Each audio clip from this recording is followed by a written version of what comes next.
Hello दोस्तों, नमस्कार, राधे राधे भाइयों। आ जाओ एक और मास्टर क्लास की शुरुआत करते हैं। Master class number 2। कौन सा? महत्वपूर्ण प्रश्नों का संग्रह। किसके लिए? पीजीटी और टीजीटी के लिए। कौन से स्टेट के लिए भाई? DSSB, यूपी, EMRS, KBS और NBS। कहने का मतलब है कि आप किसी भी स्टेट के पीजीटी और टीजीटी कॉमर्स सब्जेक्ट से तैयारी कर रहे हैं तो आप सही क्लास में हैं, क्योंकि ये मास्टर क्लास एकदम पूरा क्वेश्चनों का निचोड़ निकाल के लेकर आया हुआ है। ठीक है, टॉपिक से क्वेश्चन कैसे पूछे जा रहे हैं, हर एक टॉपिक से क्वेश्चन को टच किया जा रहा है, कैसे इस टॉपिक से क्वेश्चन पूछा जा रहा है वो आप मास्टर क्लास में देखेंगे। ठीक है, मास्टर क्लास मेरे भाई आप ये मान चलो कि आपके प्रैक्टिस के लिए बहुत ही ज़बरदस्त सेशन होता है। क्यों? क्योंकि ये मास्टर क्लास आपके लिए एकदम से टॉनिक का काम करेगा। टॉनिक का काम करता भाई। छोटा क्लास होता है लेकिन बड़ा ही आपके लिए इफेक्टिव क्लास ये होता है। क्यों? क्योंकि जो क्वेश्चन है बहुत ही सटीक क्वेश्चन में लेके आता हूँ आपके एग्जाम के पॉइंट ऑफ व्यू से।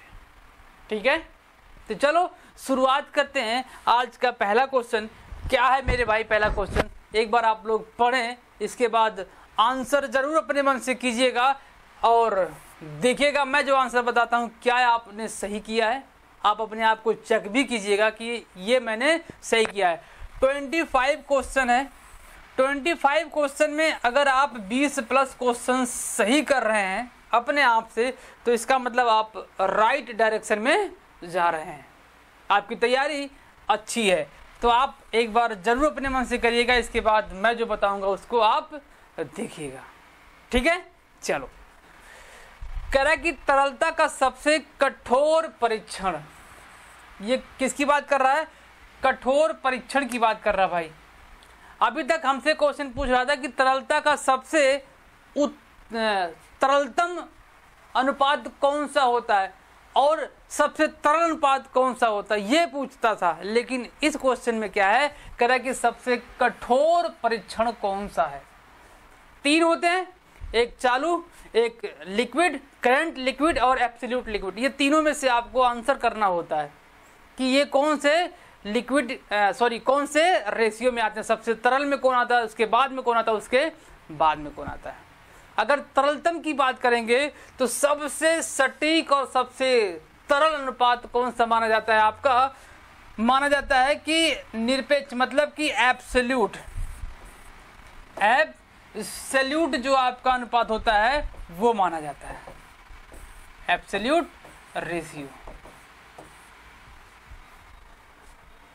ठीक है, क्यों? इसका रेशियो क्या? 0.5:1 का होता है।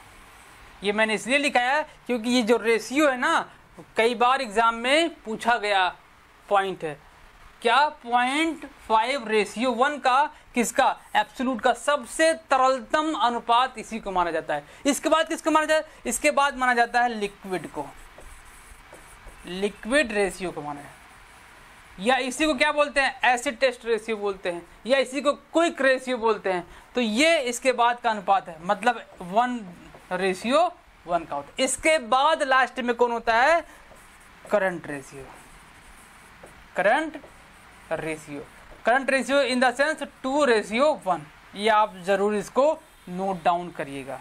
तो इसके हिसाब से सबसे तरलतम कौन है? ये, इसके बाद ये, इसके बाद ये। तो आंसर कौन सा हो जाएगा? सी, एब्सोल्यूट रेशियो, निरपेक्ष अनुपात। ओके, तो निरपेक्ष अनुपात इसका आंसर हो गया। ओके, चलो अगला क्वेश्चन देखो क्या कह रहा है। किसी व्यापारिक संस्थान की संपूर्ण कुशलता का सर्वोत्तम प्रतीक क्या है? क्या कह रहा है? संपूर्ण कुशलता को पूछ रहा भाई कि ऐसा कौन सा रेशियो है जो पूरे व्यवसाय की कुशलता को माप सकता है। आप सोचो कि अगर आप बिजनेस कर रहे हैं तो आपका बिजनेस, आपका माइंड बिजनेस में कब लगेगा? जब आपका प्रॉफिट अच्छा होगा, है ना। प्रॉफिट अगर आप अच्छा अर्न कर रहे हैं तो ये मान चलो कि आपका काम करने भी लाजमी है और आपका वहाँ मोटिवेशन भी डबल ट्रिपल हो जाता है कि भाई प्रॉफिट हो रहा है और काम करो और काम करो। तो इसी हिसाब से आप सोच लीजिए कि अगर किसी व्यवसाय को आंका जाए तो वो कौन सा रेशियो होगा, प्रॉफिट का रेशियो होगा, जिससे ये पता चल सकेगा कि व्यवसाय जो है सही डायरेक्शन में काम कर रहा है, तभी तो प्रॉफिट हो रहा भाई। तो सबसे कुशलतम अनुपात संपूर्ण व्यवसाय को अगर मापने वाला है तो यहाँ पे कहीं प्रॉफिट वाला दिया है जी, लाभार्जन अनुपात, प्रॉफिटेबिलिटी रेशियो को यहाँ पर रखा गया है। क्लियर? प्रॉफिट रेशियो को यहाँ पर रखा गया है कि यही सबसे सटीक रेशियो है जो संपूर्ण व्यवसाय की कुशलता को मेजर कर सकता है। क्लियर? आ जाओ। अगर ऋण समतानुपात देखना है तो ये क्या करता है, लॉन्ग टर्म के पोजीशन को ये बताता है, लॉन्ग टर्म के पोजीशन को ये बताता है debt equity ratio. Clear? Long term शोधन क्षमता, क्या लॉन्ग टर्म शोधन क्षमता की बात करता है ये। आ जाओ अगला क्वेश्चन, किसी व्यापारिक कंपनी द्वारा अर्जित किया गया किराया, क्या बात कर रहा है, अर्जित किया गया किराया। कोई व्यापारी है, किसकी बात कर रहा है ये, व्यापारी कंपनी की बात कर रहा है, किसकी बात कर रहा है, कंपनी की बात कर रहा है ये। अगर ये कंपनी की बात कर रहा है तो वहां पर वो किराया कहां से अर्जित करेगा, तो इसका मतलब ये ऑपरेटिंग तो है नहीं, ये नॉन ऑपरेटिंग की कैटेगरी में आ जाएगा। ये किस में आ जाएगा, नॉन ऑपरेटिंग की कैटेगरी में आ जाएगा। मतलब कि जो रिलेट करेगा व्यवसाय से, बिजनेस से, कंपनी से, कंपनी का मतलब सेलिंग परचेजिंग तो होगा, किसी प्रोडक्ट को बेचा जाएगा, लेकिन अर्जित किराया वो थोड़ी उसका काम है, वो उस व्यवसाय से अलग का सिस्टम है, इसलिए इसको क्या माना गया, नॉन ऑपरेटिंग इनकम की कैटेगरी में इसे रखा गया है। क्लियर? ऑपरेटिंग का मतलब होता है परिचालन, ऑपरेटिंग का मतलब रिलेटेड टू द बिजनेस, जो आप काम कर रहे हो उससे संबंधित कोई एक्सपेंस होता है तब क्या कहलाएगा वो ऑपरेटिंग, लेकिन उससे अलग कोई काम होगा तो क्या कहलाएगा, नॉन ऑपरेटिंग कहलाएगा। ठीक है, चलो अगला क्वेश्चन देखते हैं। आ जाओ, क्वेश्चन आ गया एक अच्छा सा, क्या कह रहा है कि यदि शुद्ध लाभ कितना है, 30,000 रुपये है, और यदि गैर रोकड़ व्यय कितना है, 10,000 रुपये है, तो संचालन फंड क्या होगा, ये पूछ रहा है, ऑपरेटिंग फंड पूछ रहा है, ऑपरेटिंग फंड पूछ रहा है। ऑपरेटिंग फंड का मतलब होता है कि जो वो प्रॉफिट दिया गया है, नेट प्रॉफिट में ऐड करते हैं, क्या ऐड करते हैं, जो यदि गैर रोकड़ एक्सपेंस किया गया है और प्रॉफिट किया गया है तो उसको अगर एक्सपेंस है तो क्या कर देंगे, ऐड कर देंगे। मतलब क्या, ऐड नॉन ऑपरेटिंग कैश या इनकम या एक्सपेंस, यहां पर कैश की बात कर रहा है, नॉन ऑपरेटिंग कैश की बात कर रहा है, यही तो ना, चार्जेस है, नॉन ऑपरेटिंग चार्जेस मतलब वही एक्सपेंस, नॉन ऑपरेटिंग चार्जेस। अगर ये नॉन ऑपरेटिंग इनकम होता तो यहां पर ये माइनस हो जाता। ध्यान रखिएगा, ऑपरेटिंग फंड निकालने के लिए नेट प्रॉफिट में नॉन ऑपरेटिंग एक्सपेंस को प्लस कर देंगे, प्लस इसलिए करेंगे क्योंकि वहां से वो माइनस हो चुका है, ग्रॉस प्रॉफिट में से नॉन ऑपरेटिंग एक्सपेंस को माइनस किया गया है, तभी क्या निकल के आया है, नेट प्रॉफिट निकला है। अब क्या निकालना है, ऑपरेटिंग फंड निकालना है। ऑपरेटिंग फंड का मतलब रिलेटेड टू द बिजनेस, जिसका वो व्यवसाय कर रहा है, जिससे रिलेट कर रहा है, उससे अब जो संबंधित खर्चे हुए हैं उसको यहाँ पर शामिल करना है। इसका मतलब जो उस कंपनी से रिलेट नहीं उसको क्या कर देंगे, निकाल देंगे। निकालने का मतलब फिर से वहां पे उसको प्लस कर देंगे, माइनस किया गया तो उसको प्लस कर देंगे, प्लस किया गया है तो माइनस कर देंगे। प्रॉफिट में अगर से नॉन ऑपरेटिंग प्रॉफिट हुआ होगा तो उसको जोड़ा गया होगा, इसलिए वहां से उसको माइनस किया जाता है, तो यहाँ पे इसको प्लस कर देंगे, आपका आंसर मिल जाएगा। चलो, नेट प्रॉफिट कितना है, 30,000 प्लस नॉन ऑपरेटिंग एक्सपेंस कितना है, 10,000, कितना हो जाएगा, 40,000 हो जाएगा। कहीं है ऑप्शन नंबर सी, 40,000 रुपये। ऑप्शन नंबर सी 40,000 रुपये। लो अगला क्वेश्चन देखो भाई, अगला क्वेश्चन क्या कह रहा है कि परिचालन निष्पादन का सर्वश्रेष्ठ मापन प्रत्यय की दर होती है। अभी जो पहला क्वेश्चन था आपका जो हमने देखा पहला क्वेश्चन, पहले क्वेश्चन में वहां पर कुशलता की बात कर रहा था, लेकिन इस क्वेश्चन में निष्पादन की बात कर रहा है, परफॉर्मेंस की बात कर रहा है कि कौन सा ऐसा ऑपरेटिंग परफॉर्मेंस मेजर करने के लिए रेशियो में कौन सा सबसे बेस्ट रेशियो माना जाता है। ये आपसे पूछा, इस 4 ऑप्शन दिया गया, 4 ऑप्शन में से कौन सा ऐसा है जो सबसे परफेक्ट सबसे सुटेबल बैठेगा परिचालन निष्पादन को मापने के लिए। तो इसका मापन कैसे होता है मेरे भाई, इसका मापन होता है, एक होता है कैपिटल एम्प्लॉयड, कैपिटल एम्प्लॉयड होता है। कैपिटल एम्प्लॉयड ही क्या करता है, परफॉर्मेंस को मेजर करने के लिए परफेक्ट रेशियो माना जाता है। Capital employed is equal to होता है टोटल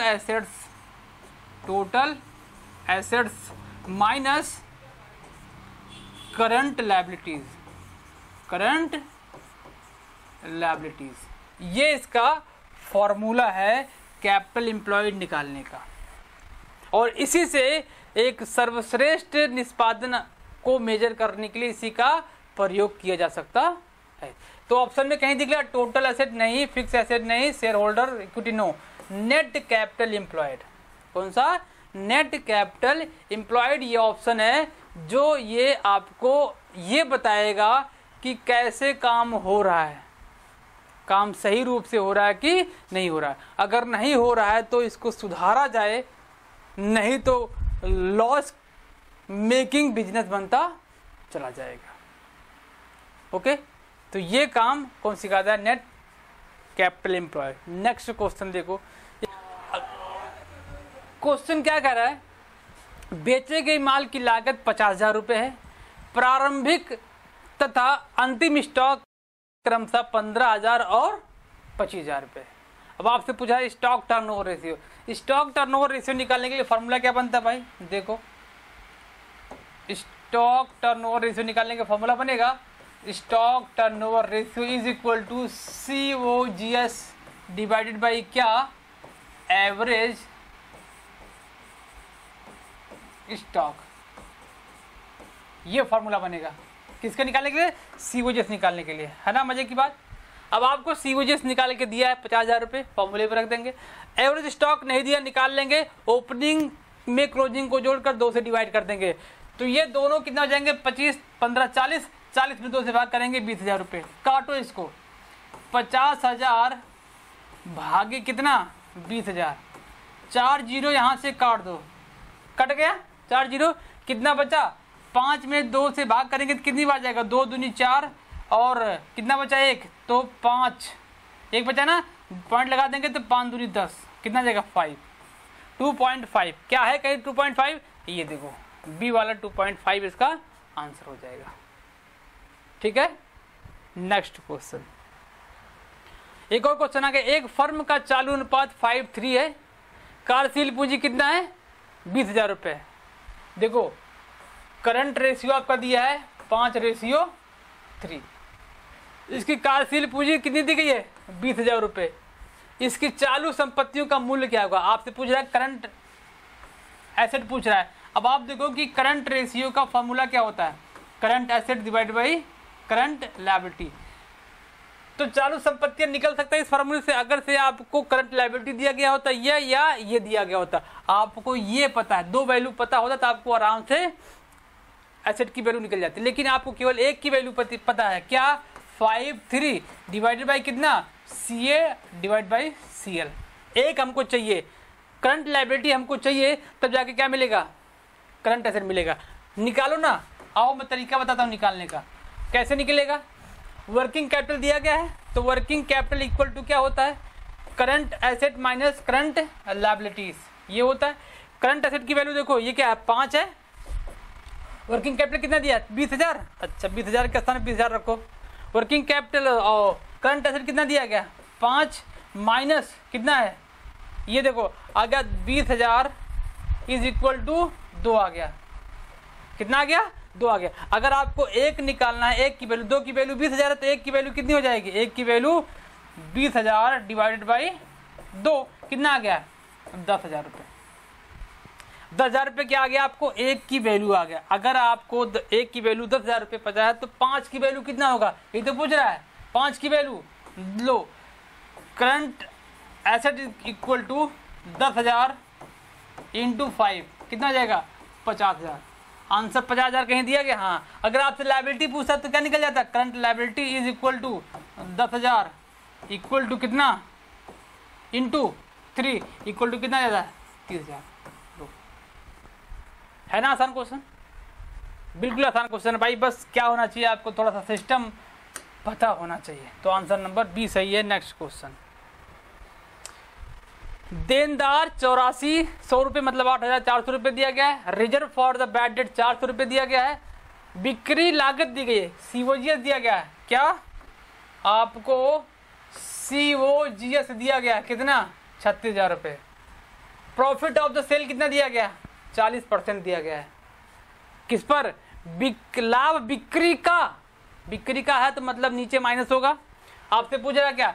देनदारों से उधारी वसूली होने की अवधि क्या है? अब आपसे ये पूछ रहा है कि रिसीवेबल पीरियड क्या होगा किसी डेटर से प्राप्त करने का। तो इसका फॉर्मूला क्या होता है? फॉर्मूला ये होता है मेरे भाई, पहले रुक जाओ, पहले मैं आपको फॉर्मूला बता दूं क्या होता है। फॉर्मूला होता है कि आपको निकालना ये है कि डेटर से कितना दिया गया है, अच्छा, डिवाइड बाई क्या?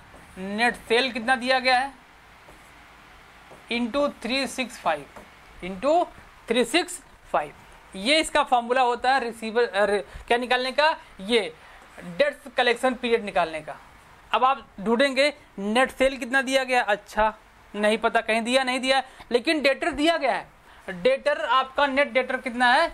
टोटल डेटर कितना? 8400। इसमें से बैड डेट के अमाउंट कितना है? इतना। तो 8400 माइनस 4 कर देंगे 400, तो कितना आ जाएगा? ये 8,000 रुपये आ जाएगा। ये लो, डेटर की वैल्यू 8,000 रुपये मिल गई, लेकिन नेट सेल की वैल्यू अभी हमको मिली नहीं है। तो क्या करेंगे? नेट सेल निकाल लेंगे। देखो, नेट सेल निकालने का तरीका मैंने कई बार बताया है। कैसे निकलेगा? अगर कॉस्ट दिया गया 36,000 रुपये दिया गया है, हाँ, अगर ये परसेंटेज दिया गया है कितना? 40% दिया गया है। किस पर? बिक्री पर। अगर बिक्री पर दिया है, बिक्री आपको निकालना है तो इसको 100 से मल्टीप्लाई करेंगे और इसको कर देंगे माइनस। क्या कर देंगे? माइनस। 60 आ जाएगा यहाँ पर। 100 में से किससे? 100 में से 40 को माइनस कर देंगे, कितना आ जाएगा? 60। काट दो इसको भाई। अगर ये लागत पर होता तो ये प्लस हो जाता। क्या होता? ये प्लस हो जाता, लेकिन बिक्री पर है तो ये क्या हो जाएगा? माइनस हो जाएगा। काट दो यहाँ से। 36 6,000 और 6,000 में 10 से गुणा करेंगे, कितना आ जाएगा? 60,000। लो, फार्मूले पे रखो ना, रखो भाई फार्मूले पे। सर रखते हैं। डेटर कितना मिल गया? 8,000। सेल कितना मिल गया? 60,000 इंटू 365। काटोगे तो कितना आ जाएगा? 49 आ जाएगा। काटोगे तो कितना आ जाएगा? 49। ये वाला सिस्टम आप ध्यान रखिएगा। क्या है कि यदि जो लाभ बिक्री का दिया गया 40%, ये 40% अगर से बिक्री पर दिया गया है तो यहाँ पर वो माइनस होगा। अगर ये लॉस होता तो प्लस हो जाता। अगर ये चीज़ लागत पर दिया होता तो बिक्री क्या होता है यहाँ पर? प्लस होता, और हानि होता तो माइनस होता। तो इतना ध्यान रखना है, ठीक है। नेक्स्ट क्वेश्चन, क्या करें? व्यापार प्रारंभ करने के प्रमाण पत्र की आवश्यकता नहीं पड़ती है। भाई आवश्यकता निजी कंपनी को नहीं पड़ती है। प्राइवेट कंपनी जो होती है वहां पर अगर उसको प्रमाण पत्र कौन सा व्यापार प्रारंभ करने का प्रमाण पत्र नहीं मिला है, तब भी वो व्यापार प्रारंभ कर सकता है। एक समामेलन सर्टिफिकेट जब उसको रिसीव होता है तब भी वो बिजनेस कैरी कर सकता है। लेकिन सार्वजनिक कंपनी में ऐसा कुछ भी नहीं है। लेकिन प्राइवेट कंपनी में ऐसा है कि अगर उसको व्यापार प्रारंभ करने का प्रमाण पत्र नहीं मिलता है तब भी वो बिजनेस कर सकता है। नेक्स्ट क्वेश्चन, एक निजी कंपनी में अंशों का हस्तांतरण बिल्कुल भी नहीं हो सकता है। निजी कंपनी में अंशों को निर्गमित नहीं कर सकते हैं तो हस्तांतरण करने की बात ही छोड़ दीजिए, हो भी नहीं सकता ये सब चीजें, ठीक है। तो यहाँ पर इसका सिस्टम नहीं बनेगा। निजी कंपनी अंशों का हस्तांतरण नहीं कर सकती है। क्लियर? आगे चलो, आगे क्या कह रहा है देखो, ठीक है। हस्तांतरण की बात ही नहीं की जा सकती, क्यों? क्योंकि वो निर्गमित ही नहीं कर सकती है। नेक्स्ट क्वेश्चन, वैधानिक सभा बुलाने की आवश्यकता कहाँ नहीं पड़ती? निजी कंपनी में। सार्वजनिक कंपनी होगा, सरकारी कंपनी होगा, वहां पर वैधानिक सभा मैंडेटरी होता है। लेकिन यदि निजी कंपनी है, प्राइवेट कंपनी है, वहां पर वैधानिक सभा बुलाने की कोई मैंडेटरी नहीं होता है, कोई आवश्यकता नहीं होती। बुलाना हो तो बुलाइए, नहीं तो नहीं बुलाइए। ठीक है, नेक्स्ट क्वेश्चन, आर्थिक क्रयादेश मात्रा का प्रयोग किया था, मतलब ये पूछा EOQ के बारे में पूछ रहा है। इसका फॉर्मूला क्या होता है? 2 × R × C 0/CH, ये इसका फॉर्मूला होता है। किसमें प्रयोग होता है? इन्वेंट्री में प्रयोग होता है। वैल्यूएशन ऑफ स्टॉक में इसका प्रयोग होता है, इन्वेंट्री मैनेजमेंट के सिस्टम में इसका प्रयोग किया जाता है। नेक्स्ट क्वेश्चन, सीमांत लागत क्या होता है? सीमांत लागत भाई, जब एक मानक सेट होता है, सपोज मान लेते हैं कि एक दिन में 100 यूनिट बनाना है, उसकी लागत 1000 रुपये आती है, लेकिन अगर वहीं पर 110 यूनिट बनाई जाती है और उसकी लागत 1100 रुपये आ जाती है, जो ये 10 यूनिट का 100 रुपये एक्स्ट्रा हुआ है, वही क्या है? सीमांत लागत है। तो मतलब क्या है? एडिशनल कॉस्ट माना जाता है मार्जिनल कॉस्ट को। मार्जिनल कॉस्ट क्या होता है? एक एडिशनल कॉस्ट होता है। नेक्स्ट क्वेश्चन, औसत अस्थाई की संगणना, मतलब कि AFC is computed by, AFC क्या होता है? AFC average fix cost. क्या पूछा है ये? एवरेज फिक्स कॉस्ट कैलकुलेट कैसे होता है? टोटल फिक्स कॉस्ट, क्या? Total fix cost divided by quantity, total fix cost divided by quantity, ये इसका फॉर्मूला है। तो ऑप्शन नंबर पहले चाहिए, लेकिन क्वेश्चन एक तरीके से यहां से और पूछ सकता है, क्या? यदि क्वांटिटी का प्रोडक्शन ज्यादा होने लगता है, क्या अस्थाई लागत परिवर्तित हो सकता है? तो आंसर होगा नहीं हो सकता। लेकिन अगर क्वांटिटी का प्रोडक्शन ज्यादा होता है और आपसे औसत स्थिर लागत पूछता है, तो वहां पर वो क्या हो जाता है? कम हो जाता है, परिवर्तित हो जाता है। ये आपको ध्यान रखना है। औसत अस्थाई लागत परिवर्तित होगा, लेकिन इस जो अस्थाई लागत है वो परिवर्तित नहीं होगा। कब? जब प्रोडक्शन इंक्रीज होगा। इस कंडीशन में अस्थाई लागत में कोई परिवर्तन नहीं होगा, लेकिन औसत इकाई लागत की बात करेगा तो वो क्या हो जाता है? परिवर्तित हो जाता है। इसको आप ध्यान रखेंगे, ठीक है? ध्यान रखेंगे भाई, बड़ा इंपॉर्टेंट टॉपिक है ये।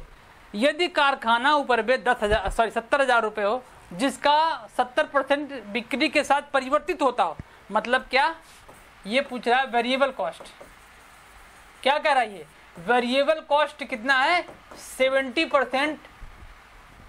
ये क्या हो जाता है? वेरी कर जाता है।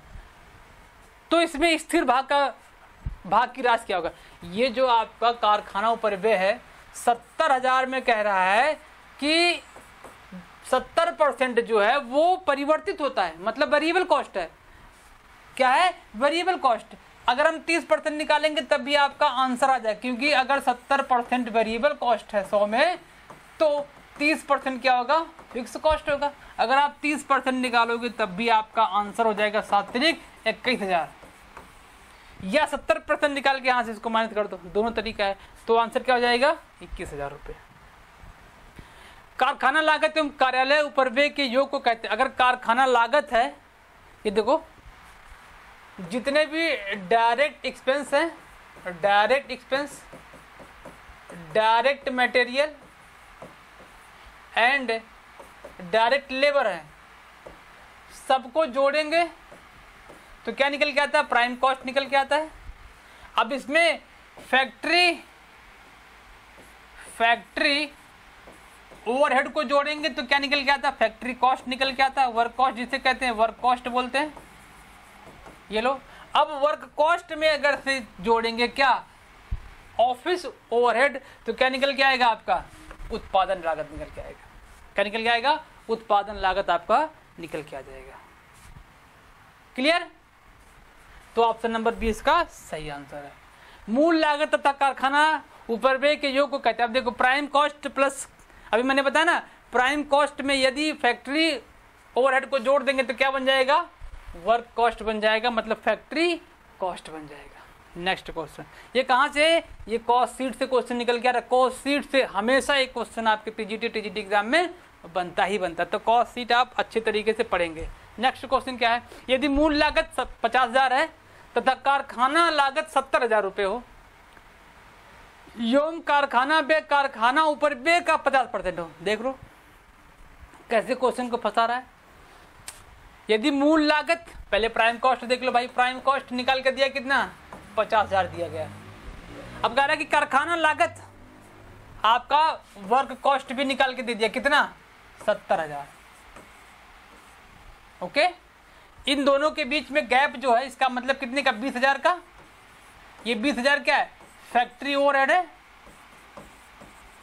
फैक्ट्री ओवरहेड है, मतलब 20,000 रुपये जो हुआ प्राइम कॉस्ट में, फैक्ट्री ओवरहेड जोड़ेंगे तो वर्क कॉस्ट बनेगा। आगे जो क्या कह कार्यालय व्यय कारखानों पर व्यय का, मतलब कार्यालय व्यय कारखानों पर व्यय का 50% है।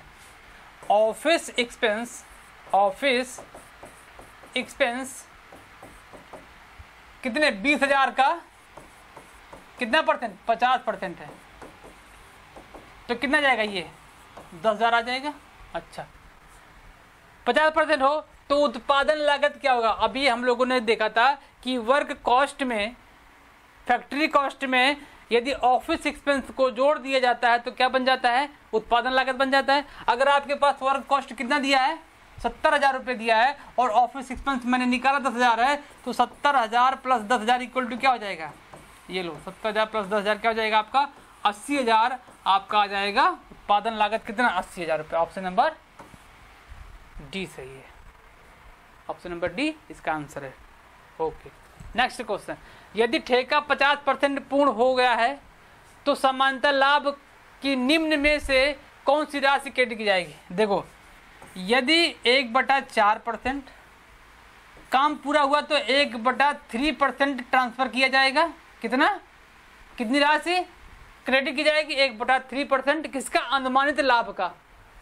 यदि 1/2% से यानी 50% या 50% से अधिक हुआ है तो 2/3% क्या करेंगे, आपका ट्रांसफर होगा, वो भी किसका, अनुमानित प्रॉफिट का।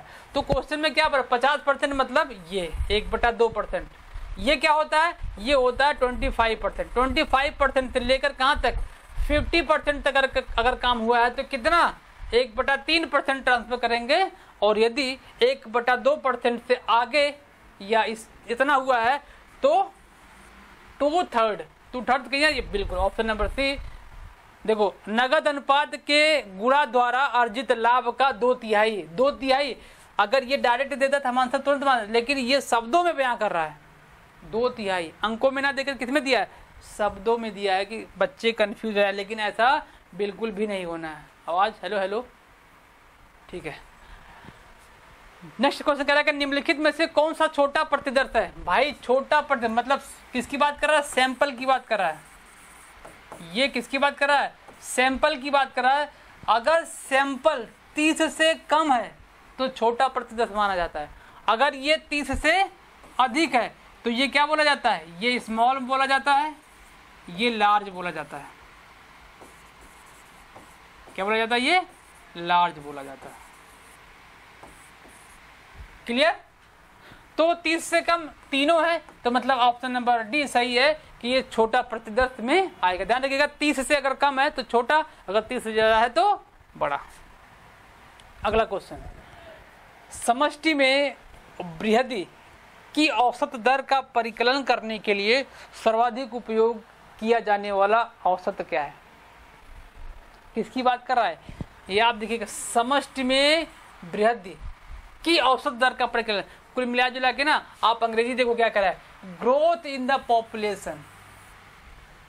ये पूछ रहा है कि जनसंख्या वृद्धि को किसके थ्रू मापा जाता है।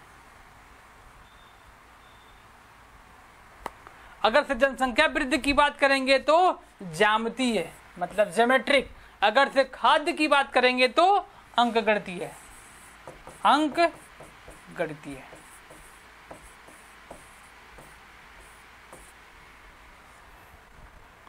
ठीक है, तो ऑप्शन नंबर सी सही है। ये ग्रोथ ऑफ पॉपुलेशन की बात करेगा तो ज्यामितीय रेट से इसका पॉपुलेशन बढ़ता है। बंटन जहां गणितीय माध्य का मूल्य माध्यिका और बहुलक की तुलना में अधिकतम होता है। क्या बोल रहा है, अधिकतम होता है।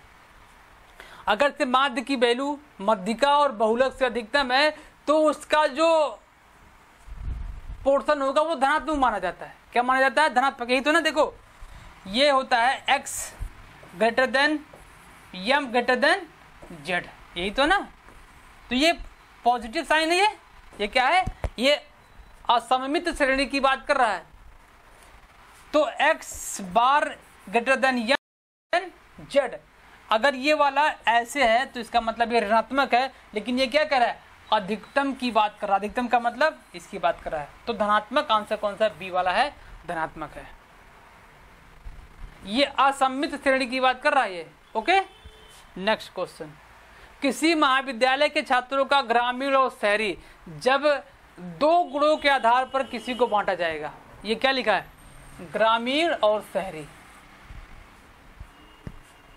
है ना। यहां पर क्वालिटी देखा जा रहा है, जो किसी विद्यालय में बच्चे पढ़ रहे हैं उसमें बच्चों को देखा जा रहा है कि कौन ग्रामीण क्षेत्र से आ रहा है, कौन शहरी क्षेत्र से आ रहा है, उनका बंटवारा किया जा रहा है तो गुणात्मक हो जाएगा। संख्या के आधार पर बांटा जाएगा तो संख्यात्मक हो जाएगा। लेकिन अगर शहर के हिसाब से बांटा जा रहा है, कौन से सिटी से आए हुए हैं, कौन से प्लेस से आए हुए हैं, तो वो क्या हो जाएगा, भौगोलिक हो जाएगा। ओके, तो इस क्वेश्चन का आंसर क्या हो जाएगा, पहला, गुणात्मक। ठीक है, अगला क्वेश्चन, एक सममित श्रेणी में माध्य, मध्यिका और बहुलक के बीच क्या संबंध है। सममित श्रेणी की बात करेगा, सममित श्रेणी में x bar is equal to M is equal to Z होता है। मतलब कि अगर से क्वेश्चन पूछा जाए, एक आवृत्तियों में अगर समांतर माध्य की वैल्यू 2 दिया गया है तो मध्यिका की वैल्यू और जेड की वैल्यू क्या होगा, ये आपसे क्वेश्चन पूछ सकता है। तो उसकी वैल्यू सेम होगी। क्यों, सममित श्रेणी में क्या होता है, तीनों का आंसर सेम ही आता है। तो इसमें क्या कहीं दिया, हाँ पहला वाला ही दिया है। देखो ये इक्वल, ये इक्वल इक्वल, इसमें ग्रेटर देन लेस देन दिया गया। ये दोनों क्या है, ग्रेटर देन और लेस देन, माध्य माध्य, मध्यिका मध्यिका, ये दोनों क्या है, असममित श्रेणी की बात करते हैं।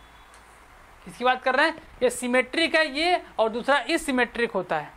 ओके, ये दोनों समझ में आ गया ना। चलो लास्ट क्वेश्चन आज का, नियत क्रमबद्धता संख्याओं का मूल्य क्या होगा। भाई ये क्वेश्चन इतना आसान है, बस शब्दों का हेरफेर है। शब्द इतना कठिन दे दिया गया कि हम कंफ्यूज हो जाएंगे, है ना। कुछ नहीं दिया, कह रहा है कि क्रमबद्धता के आधार पर इसमें से कौन निकाले। आप बताओ क्रमबद्धता किसमें देखा था, बहुलक में नहीं। बहुलक में भाई जो आप उसमें से क्या कर लो, अवलोकन कर लो कौन सबसे ज्यादा है तो बहुलक हो जाता है। लेकिन क्या माध्य में नहीं, माध्य में भी नहीं। माध्य में सारे को क्या किया था, एक ही श्रेणी में रखो, उसको निकालो। लेकिन मध्यिका एक है जिसमें अवरोही और आरोही क्रम डिसाइड किया था। वही तो कह रहे ना, क्रमबद्धता, बड़े से छोटा, छोटे से बड़ा, मध्यिका। क्वेश्चन पूछने का तरीका देखो भाई, शब्दों का खेल है बस, और कुछ नहीं, है ना। ये क्वेश्चन आपके 25 क्वेश्चन थे। उम्मीद है कि आपको अच्छा लगा होगा। आप ये देखिएगा कि आपने कितना क्वेश्चन अपने मन से सही किया हुआ है। अगर आप 20+ क्वेश्चन है तो आप सही डायरेक्शन में जा रहे हैं। अगर आप 20+ के नीचे हैं तो पढ़ाई और थोड़ा सा तेजी लाइए पढ़ाई में, क्योंकि एग्ज़ाम बहुत जल्द आपके सामने होने वाला है, 18 और 19 तारीख को पीजीटी का एग्ज़ाम। ठीक है, चलो आज क्लास में इतना रखते हैं, मिलते हैं आपसे अगले क्लास में। तब तक के लिए bye bye, take care and Radhe Radhe.